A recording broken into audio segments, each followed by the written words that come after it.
Hello, I am the Nihilist, and welcome to my Album of the Month Club.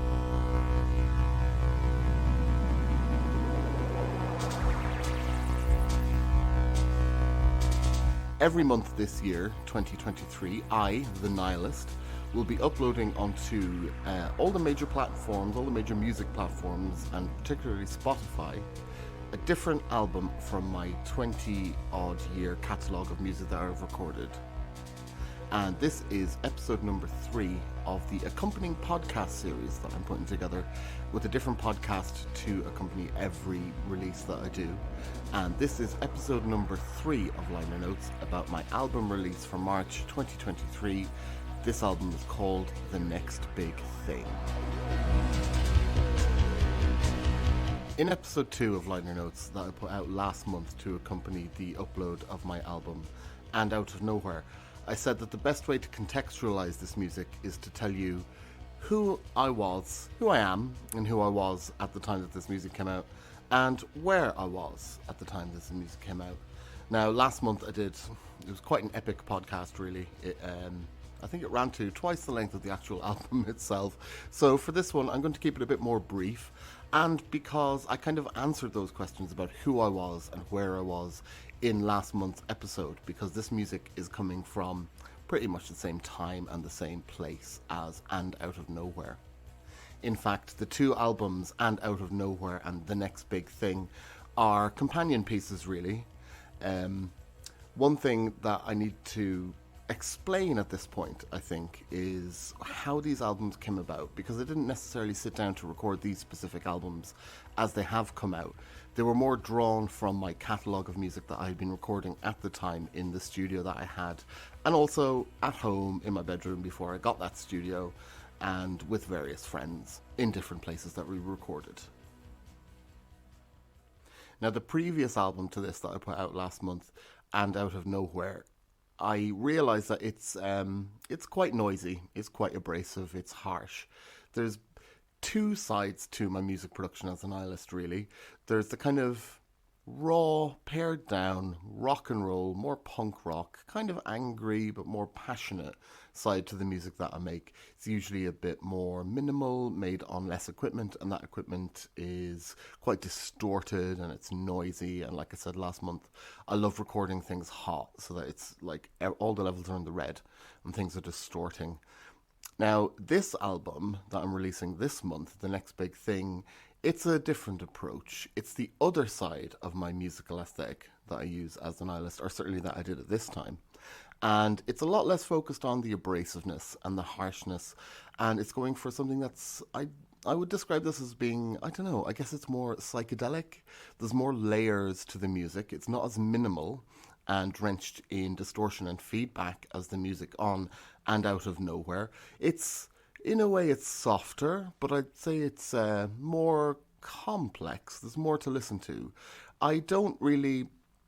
It's hard to describe how to compare the two musics. I think the easiest term to use is psychedelic, because that to me suggests music that operates in various different layers, and the recording process is maybe a bit looser and let the musicians do whatever they want rather than pairing it into simple song structures. A bit more progressive, I'd say, maybe. I don't know how I feel about the word progressive, and certainly it's not like prog rock with a capital P, but musically and aesthetically, The Next Big Thing is, I'd say, a bit more psychedelic and less abrasive than the previous month's album, And Out of Nowhere. Whereas And Out of Nowhere is more explicitly influenced by noise acts like The Velvet Underground, Sonic Youth, Jesus and Mary Chain, and of course I talked a lot about Peaches in the last podcast episode for Liner Notes. This album, The Next Big Thing, it's hard to explain now because the musical landscape has changed quite a lot. But in certain aspects, some of this album would even fall into what at the time was called chill out music, I suppose. Although I don't necessarily think that listening to this music is that chilling.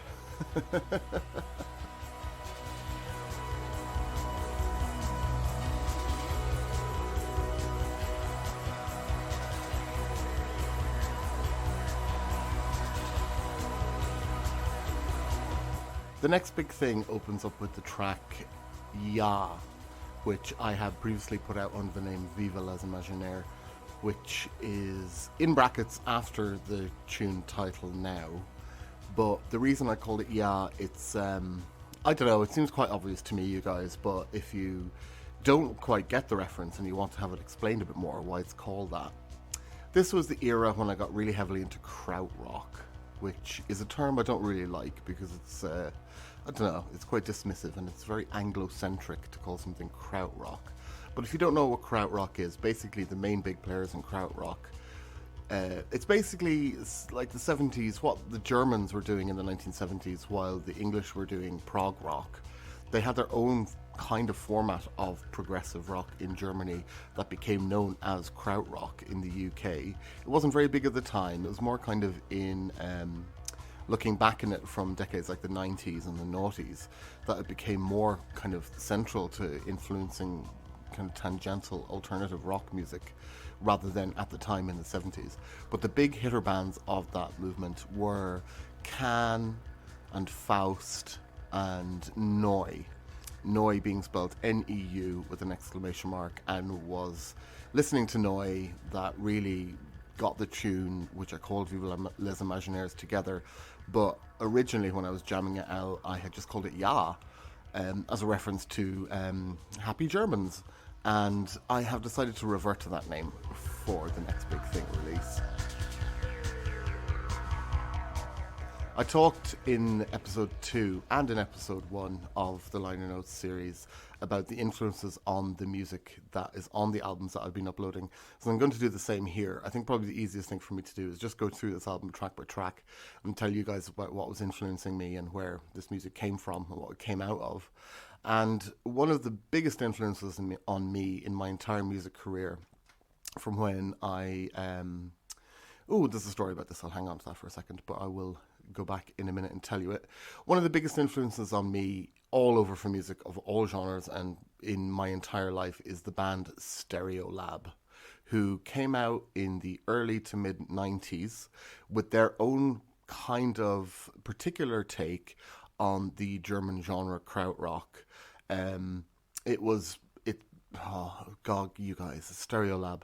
I told you last month in the second edition of this Liner Notes series about how big an influence on my formative musical mind the Velvet Underground's album White Light, White Heat was. And I should also tell you that around the same time that I bought a cassette copy of White Light, White Heat from my local music shop in small town Ireland, which was a really rare thing to be able to find in my local music shop that was literally just up the road from where I lived, that album, White Light, White Heat. Around the same time, I think it was that same summer, I purchased another cassette from the same shop of another kind of weird thing that I would have been the only person for miles around who would have been interested in this music. So it was really cool that actually I was the one who discovered that Joe, the man who ran the shop, was kind of importing some kind of cassettes of alternative rock from the UK to sell on. And one of them that I found, and that when I came into the shop, Joe told me himself, he was like, oh, I've got something in, I think you'll really like this. And it was the debut album by Stereolab, which is called Peng. And that came out on Two Pure Records in 1992. And I knew nothing about them. I think I'd seen one of their videos on MTV Alternative Nation once, and it was really organ-driven. It was really heavy organ vibes. And that reminded me a bit of The Doors. So when Joe said, you might like this, and he put it on the shop stereo system, and I heard a couple of tunes, I was like, yeah, okay, I'll buy that. I'll buy that cassette. It seems interesting. And to this day, Stereolab's Peng, it's up there for me with the Velvet Underground's White Light, White Heat. It's droney, it's synthy, it's still rock music. It's got a live drummer. They weren't using drum machines and stuff at the time, but they were called Stereolab. And it was all about exploring music, but also exploring music particularly from a more kind of synth-based angle than with guitars. They did have guitars in their music, and they were very kind of like some Velvet Underground-y bits. But for me, what really attracted me to Stereolab was their use of synths and their their melodic structure, which does harken back to the classic German rock of the 70s, but also the kind of drone vibe where the tracks would go on just kind of riffing on one groove for 3 to 4 minutes, very much like an extension of what the Velvet Underground had been doing in the 60s. But this was the early 90s, and a lot of the synths that were available in the 70s and the early 80s had come down in price and weren't really being used that much in rock music anymore. But Stereolab built their entire sound around that vibe. And this track, Ja, aka Viva les Imaginaires, was me trying to make a Stereolab-esque krautrock, epic, groove drone, instrumental, synth-based krautrock track. I still listen to Stereolab to this day. They're still one of my all-time favourite bands. I'll follow their career wherever they go because the different tributaries that they've gone down over the past 30 years of existing, including bits when they've not been around and they've broken up and then they've reformed, and all their offshoots, they're just fantastic, and it has really informed my take on using synthesizers and the kind of sounds that I like to get out of synths. And on this track, on Ya, I think this was the first time I'd ever really had the chance to use an actual synthesizer as opposed to like a groovebox which had some pre-sampled synth-esque sounds on it that you could play around with. No, I was able to get my hands on a Korg MS-20, one of the classic early synths that became very popular in the global music scene, really, from like the late 70s on. A couple of friends of mine who were house producers managed to get their hands on one, and they gave it to me for a loan, and I slathered this track in that gorgeous analog synth, the white noise rushes and splooshes and squidges, but also some of the kind of more heavy bass drone elements that the synths were so good at doing. And it was a joy, it was a pleasure to do it. So to call this tune Ja as opposed to Viva les Imaginaires, I'm not gonna lie. Yeah, I'm pretentious. I don't mind people calling me out on that. But really, the spirit of this track was just to be able to, for once, put together a kind of krautrock-esque tune. I was also told by my friends at the time that it sounded very like Godspeed You Black Emperor, who I'm not that au fait with their music actually, but I know that people really like them, and so I'll take that. This tune is that kind of Stereolab meets Noi, krautrock, apparently some shades of Godspeed You Black Emperor, and it was me just having a really, really great time with an actual analog synthesizer, the first one I think I ever got to use and record.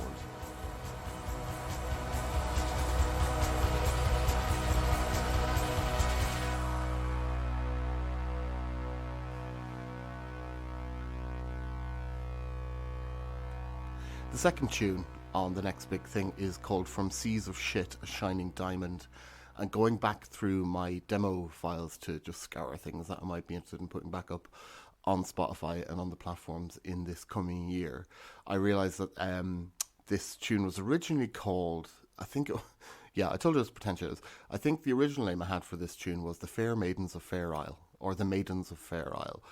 It's basically based, me and my flatmate at the time, Kepper Rasmussen, watched the classic horror movie The Wicker Man, and just the vibe of that film was incredible. I think by the time I saw it with Kepper, which is probably some point in the early noughties when we were living together in a kind of bedsit situation, I was able to appreciate the depth of the story and the characterization and just the incredible filmmaking of The Wicker Man more than I had before.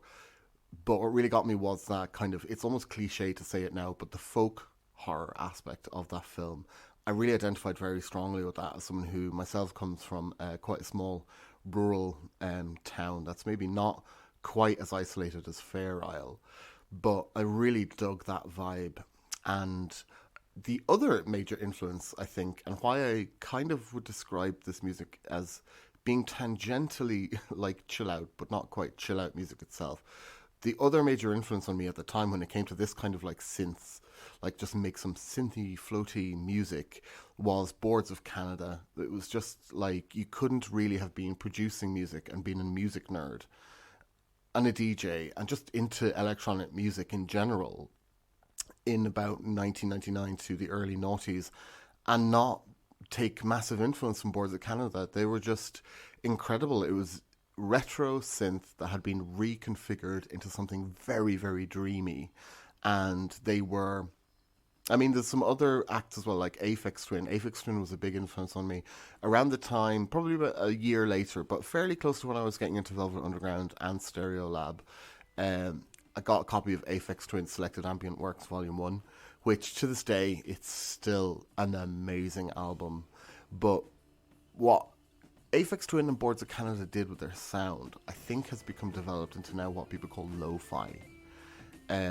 It incorporates elements of noise and not really recording everything super crisp and super clear, so that things are a bit muddy and a bit more floaty in the mix and sunken. And what that does, it brings together a very dreamy atmosphere, a soundscape that's more based in what feels like memory than it is actually living a moment right now when you listen to the music. And that was another thing that I wanted to experiment with when I was making this kind of music. And here it is.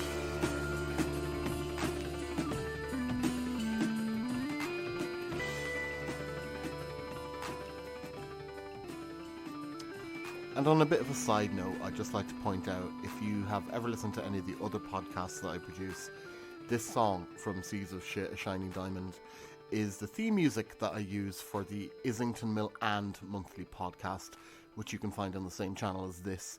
And I'm really happy with this track actually looking back, because one of the things that happened is that the main sample that I've used, the kind of guitar drum break crash underneath the floaty synths, which I'm not going to out myself with in case it ever gets found out, but let's just say it's tangential to the Eagles.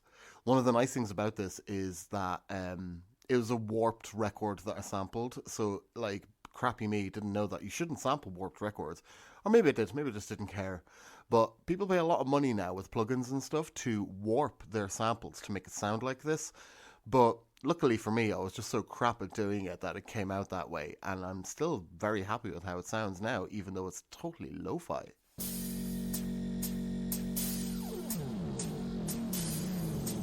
Moving swiftly on, track 3 of the next big thing is called Le Jake Nouveau.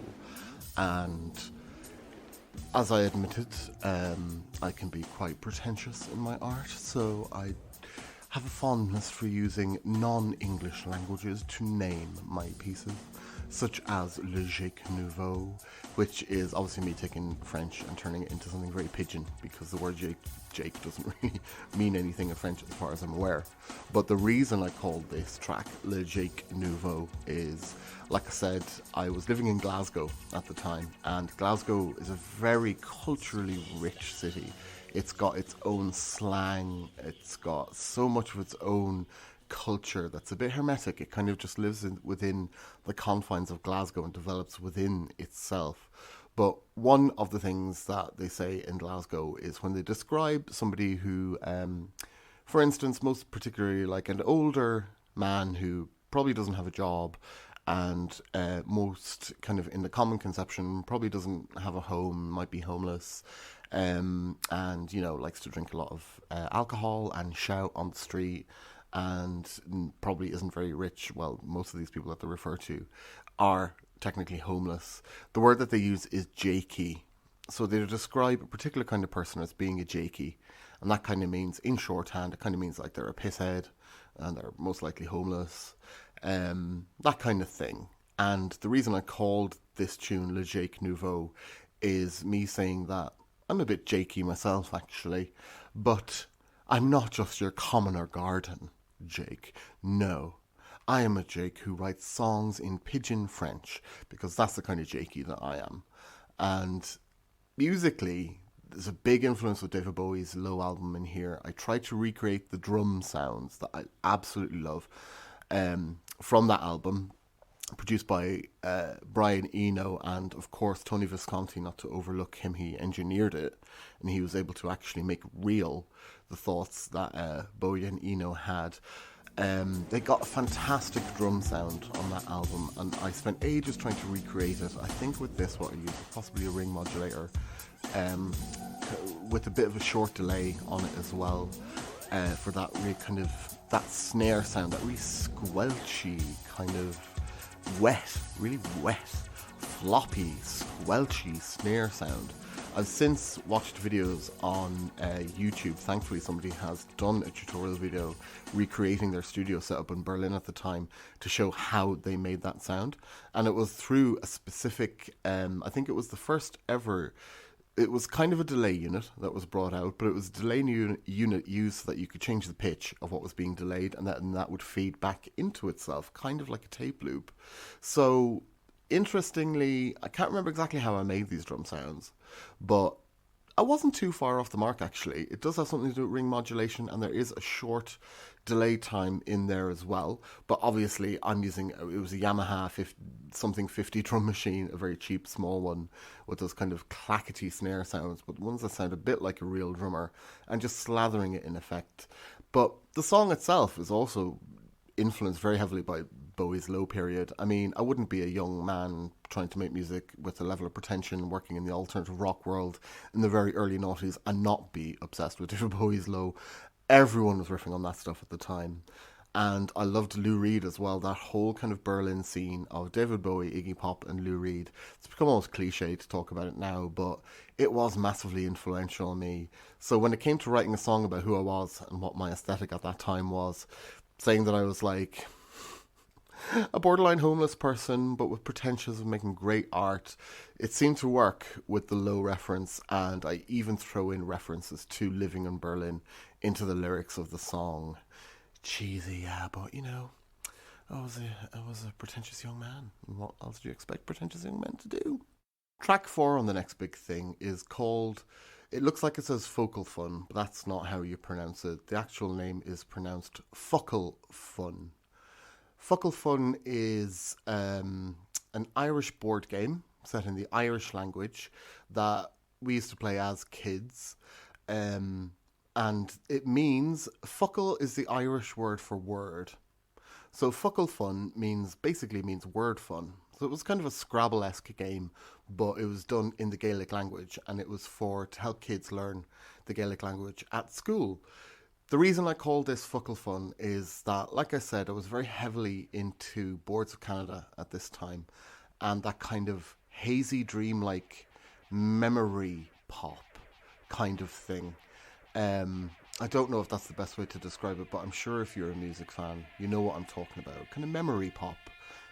Pop music that deals with the imagined past or the internalized past, and how when we think about our past, it's covered in layers of mist and dirt because we were dragging these memories out of some kind of cortex in our brain that had been stored there for a long time. So when we think about it, it's got this kind of distortion of time passing placed upon it, and I always loved that musical aesthetic, and it was, Boards of Canada were probably the best at doing that at this time anyway, before it became formalized into something that more people started to create, like Dreamwave and Synthwave. Boards of Canada, it just felt right. But there is a story to this song, and it's explained in the lyrics. I wrote the song after my grandmother died. So there was and at this point I was living in Glasgow still. There was a real harkening back to my memories of being a child in Ireland, growing up in the early to mid 80s, and the relationship I had with my granny then. And we were quite close, although as she descended into dementia, unfortunately, we became less close until she passed away. But this was my take on writing a song about losing my grandmother. And on the one hand, it's very heavily influenced by the kind of weirdo synth memory pop thing of Boards of Canada. But on the other hand, one of the other artists that I was listening to constantly at that time was Sly and the Family Stone. So Fuckle Fun, it was probably the most emotional track that I'd written at the time up to that point, about the passing of my mother's mother. And aesthetically, I describe it as being like Boards of Canada trying to produce Sly and the Family Stone.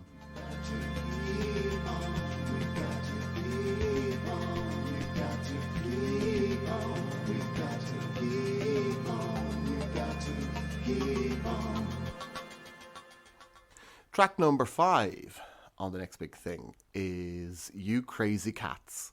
There was a night, I wasn't a student at this point. I had graduated, but I was still living in Glasgow. I was trying to make my way as a musician, but a lot of the friends that I had were still people that I knew from university and stuff. There was one particular night where I went to a friend's house for a meal, and we all sat around talking about music and culture and blah blah blah.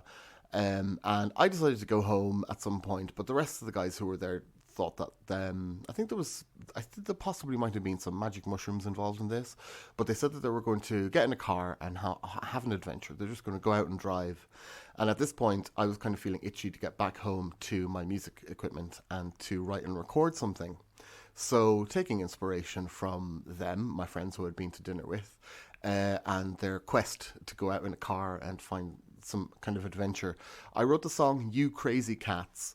I remember, thinking back on it now, I remember it being very much like something that I was writing in my head, and what I was writing in my head, I was actually able to translate into the music I was getting down. Because if there's anyone out there who, like me, likes to compose music in their head before they sit down and start to play it, one of the big frustrations in life is that if your skill level doesn't match up to your compositional level, it's a pain in the ass because nothing you write or record will come out as well as you imagine it in your head. But I do remember being very happy with You Crazy Cats because there was a synth drop in the middle that I had dreamt up in my head, and then I was able to actually program it and make it happen, and I felt really pleased with that. And another thing that really pleased me about this song was that some of my friends who were in a band called The Operators, who were basically a kind of trip-hop, down-tempo, alternative hip-hop act, one of them, Charlie, who was a big fan of the Beatles, said that this reminded him of the Beatles song Blue Jay Way, which I took as an amazing compliment. I'm not a massive Beatles fan, particularly. I do recognise that they are really good. When they were good, they were really bloody good. But they don't have the kind of life connection and the emotional connection that a lot of people get from them, for me. So I appreciate their music, but I do it, at a bit of a remove. I'm not a diehard Beatles fan. However, Blue Jay Way is one of their best songs off the Magical Mystery Tour album, and it's actually one of their genuinely psychedelic, trippy songs from when they were taking loads of acid. So I think I probably was listening to a lot of Magical Mystery Tour at the album at that time, because it was like a B-sides album or a compilation album from the Beatles catalogue, so it had some of the most interesting stuff on it. And one of the tunes that I loved the most was Blue Jay Way. So for a huge Beatles fan who was a talented musician himself, to tell me that this song reminded him of Blue Jay Way was a massive compliment. And I still think that this tune has a real vibe, and it just comes through in the music.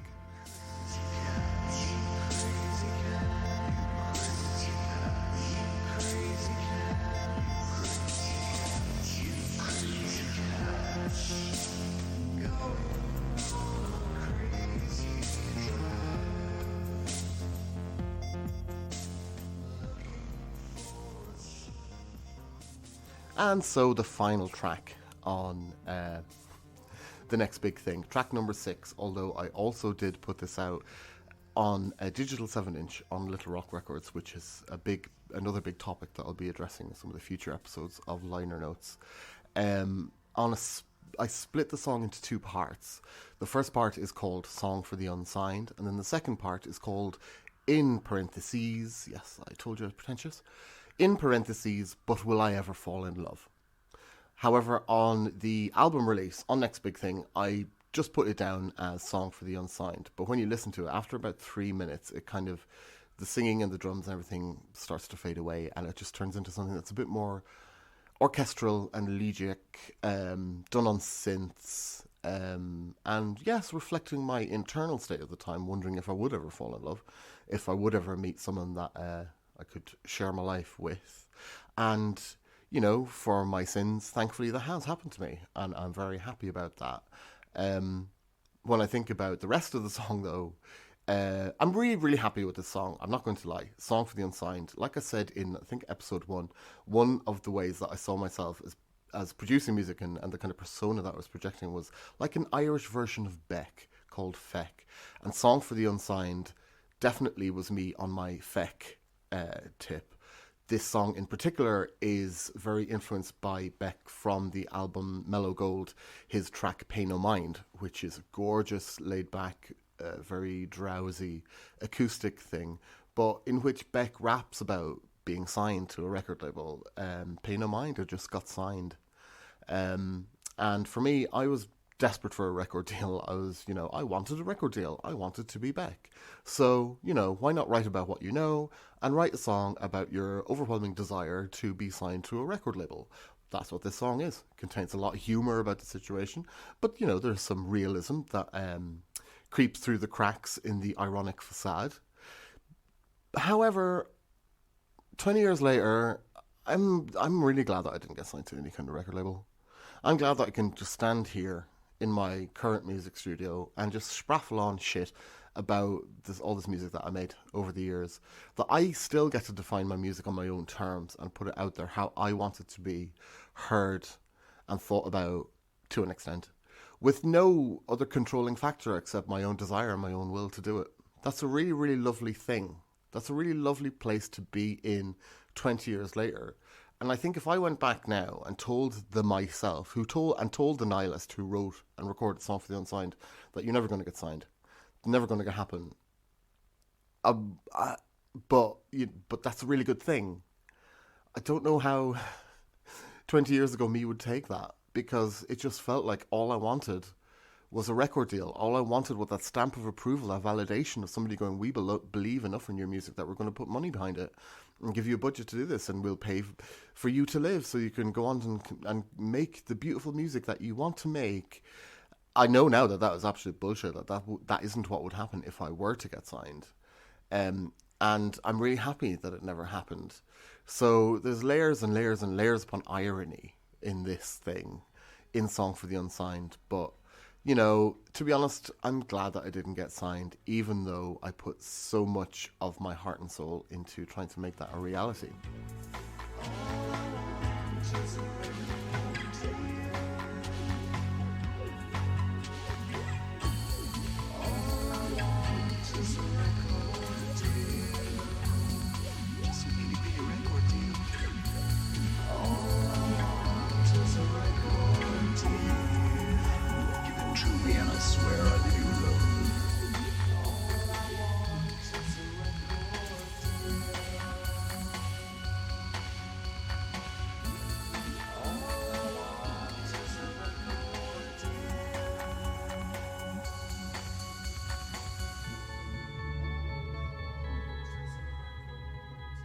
So on the last episode of Liner Notes, episode number 2, which I put up to accompany last month's album release and Out of Nowhere, talked about who I was and where I was, and like I said, I think I got most of that covered, to be honest.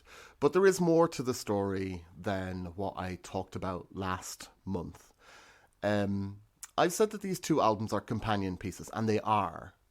Definitely are. They're in the shape of them. They both have 6 tracks. And each one of the albums also contains one of those 6 tracks is about 12 minutes long. And it's that classic Velvet Underground White Light, White Heat format that I talked about in episode number 2. And I repeated it from And Out of Nowhere to The Next Big Thing. And even the titles can be conjoined. And Out of Nowhere, The Next Big Thing. I didn't, however, sit down to record these albums, like I've already mentioned. I was just recording music, and I think actually looking back on it, I had a plan for another album that I wanted to record in full, and it would be my debut album. When I was growing up, I was very heavily influenced by the British music press, but also by the idea of like a debut album should be like your absolute statement, like the Stone Roses, or like the debut albums by Suede, or so many of the kind of Britpop era bands that just seemed to have one hot album and then kind of withered away. It was very much the British indie music thing of that period, is that you would get hyped to the heavens for one album that was decried a modern classic, and then the next album that you brought out, was just like nobody cared. But I tried to do that, but I just don't think it worked. I don't think I had the compositional skills really when I think back about it now, to be honest. But I was recording music, as I described in the last episode, in a studio in Glasgow called The Chateau, that had been set up by the band Franz Ferdinand and populated with all their artist friends who had little mini studios within this really decrepit warehouse, multi-floored warehouse building just on the south side of Glasgow city centre, just off Jamaica Street. Unfortunately, that didn't last because somebody tried to set the place on fire. I was in there one night. It would have been about the midsummer 2007.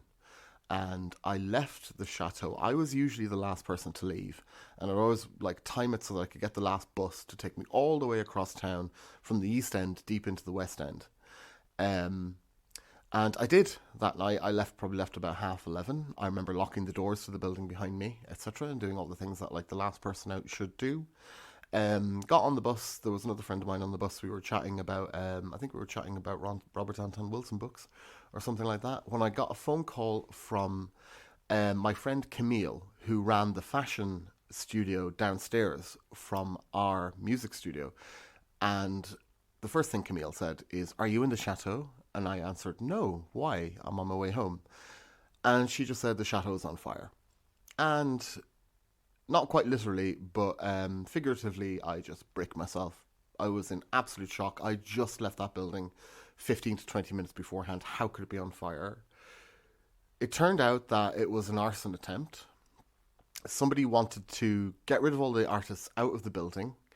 I don't know why specifically. I think some of the people might have been not pissing someone else off or something, or maybe it was seen as being of higher value if the artists were gone and it could be sold. Whatever, I don't know. But there was an arson attempt on our studio building, on the chateau, in the summer of 2007. Um, I'll go into more detail about what happened after that, probably in another podcast. But to keep it short for now, I basically had to shut down my studio. I had to pack everything away.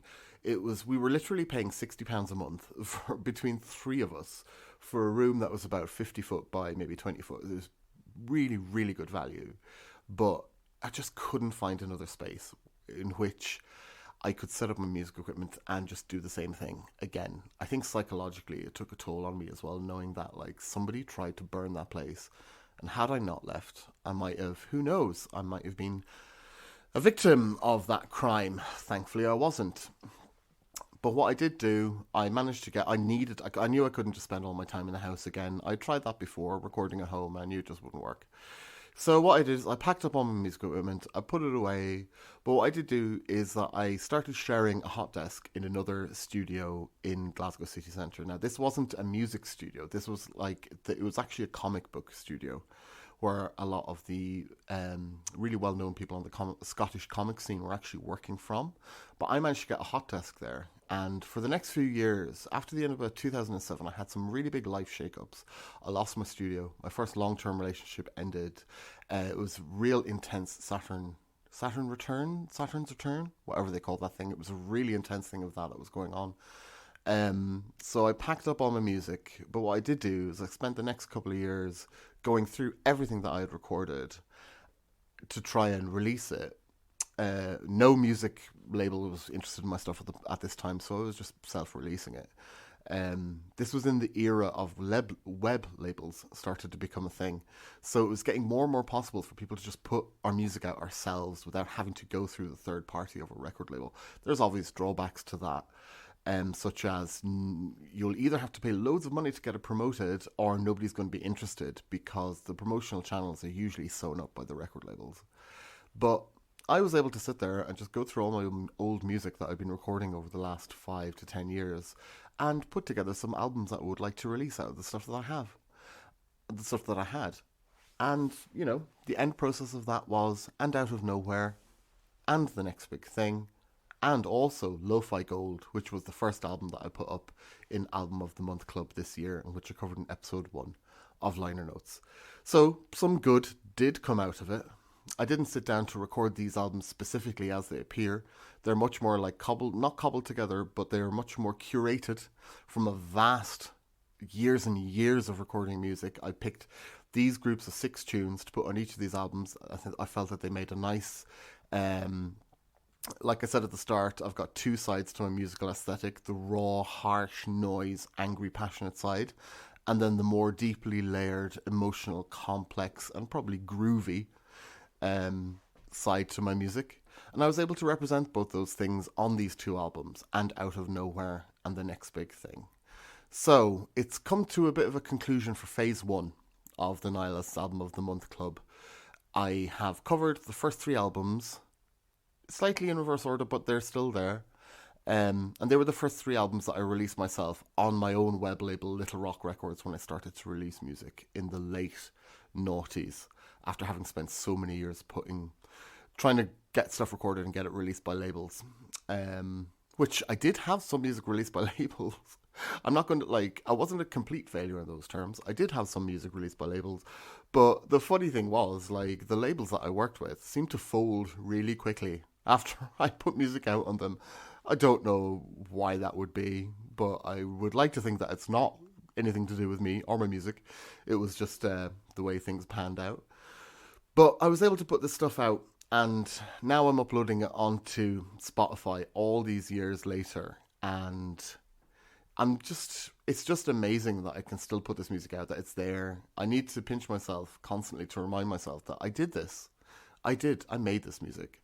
So contrary to whatever feelings of failure that I might have in my head, I can shut them up quite quickly by having a look at oh look, I've got a Spotify artist page, and I've currently got 3 albums up there. And I know that by the end of this year, there's going to be another 9 albums and a bunch of singles going up as well. So, yeah, it's actually all good. I'm in a very good place with my music. Thank you very much. And if you have listened to the end of this podcast, if you've got to this point and stuck with me spraffling all this shite for the last hour, these things are taking a lot longer than I thought. In my head, I'm like, yeah, it'll just be half an hour. But then I get into it and I get on the mic. And, I'm doing this for myself as well because I'm wanting to document my own history in case something happens and I can't recall it. But these podcasts are going on longer than I had anticipated. So if you have gotten to the end of all of my liner notes or any of my liner notes podcasts, thank you so much for giving enough of a shit about me and the stupid stuff that I do, for listening all this while. I'm going to end this now. We're spraffling along long enough. So thank you again for listening. If you are listening, you obviously know where to find my music because that's where this stuff is going. But if not, I'm on Spotify. I'm on all the major music platforms as The Nihilist. That's Niallist. And I will be setting up a Patreon soon, actually, if people were kind enough to chuck me some loose change on that. But I'll talk about that in the next episode of Liner Notes, where I'm going to be covering an album that I haven't actually officially put out. It's going to be, again, another album from this esque period of my music production career, but I'm compiling all the little golden nuggets that I never got a chance to put out, and it's going to be called Hot Shit. Yeah, Hot Shit. So if you're interested and you've liked what you've heard so far, please come back next month for album number 4 and episode number 4 of Liner Notes for the album Hot Shit by The Nihilist. And this is my Album of the Month Club. Thank you again for listening. I'll speak to you soon. Goodbye.